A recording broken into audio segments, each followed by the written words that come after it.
Nous vivons dans un monde en constante évolution, où le digital s'est installé dans la vie des personnes, ou devrais-je plutôt dire, dans le creux de leurs mains.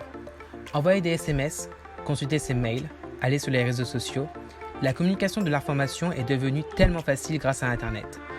De la communication à la gestion opérationnelle du travail, Internet a révolutionné notre quotidien et les habitudes de consommation.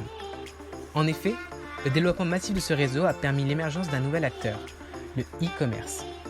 Les brick-and-mortar, quant à eux, connaissent un déclin progressif d'année en année car l'achat digital propose de nombreux avantages comme le gain de temps dans le processus d'achat et l'accès en temps réel à une multitude de sites commerçants qui ne ferment jamais boutique.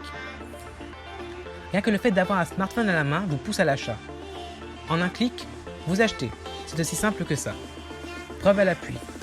D'après une étude menée par la Fédération du e-commerce et de la vente à distance en 2019, 22% des achats en ligne ont été faits sur un terminal mobile. Ce changement de comportement d'achat a fait grimper la part du marché du commerce en ligne français de 10%, ce qui représente un montant avoisinant les 100 milliards d'euros de chiffre d'affaires à cette période.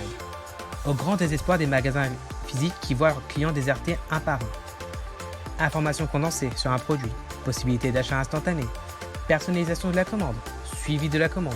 Pas étonnant qu'il y ait 85% des Français qui achètent désormais en ligne, soit 37,5 millions de consommateurs en France. En effet, le secteur du retail, notamment les enseignes de la grande distribution alimentaire, est confronté à de véritables problématiques de fidélisation de leur clientèle. Toutefois, certains clients décident de garder leurs habitudes d'achat en continuant à venir dans ce type de magasin car ils apprécient la praticité et le contact avec un interlocuteur. Mais pendant combien de temps cela va-t-il durer ? De ce fait, comment garder ses clients ? Et comment récupérer ceux qui ont déserté le magasin ? Par le prix ? Bien évidemment, car il est l'un des facteurs déterminants de la satisfaction globale du client. Cette satisfaction a une incidence directe sur les intentions de recommandation du client, car ce dernier devient alors promoteur de la marque de l'enseigne. Mais ce n'est pas tout. Il faut également trouver un moyen de mesurer l'intention d'achat d'un client. Cependant, mettre en place ces outils n'est toujours pas suffisant, car le e-commerce frappe toujours plus fort, avec des prix de plus en plus compétitifs. En outre, l'ascension fulgurante d'Amazon et la diversification de sa gamme ont été un véritable coup de massue pour les magasins physiques. Ce dernier est considéré comme un e-tailer, c'est-à-dire un e-commerçant qui a les caractéristiques de la vente en détail.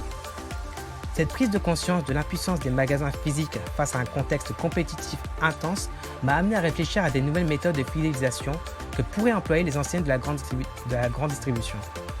D'où la problématique de mon mémoire. Vous voulez connaître la suite? Donc n'hésitez pas à lire mon mémoire qui se trouve actuellement en ligne et à me faire des retours et je tâcherai d'y répondre. À bientôt!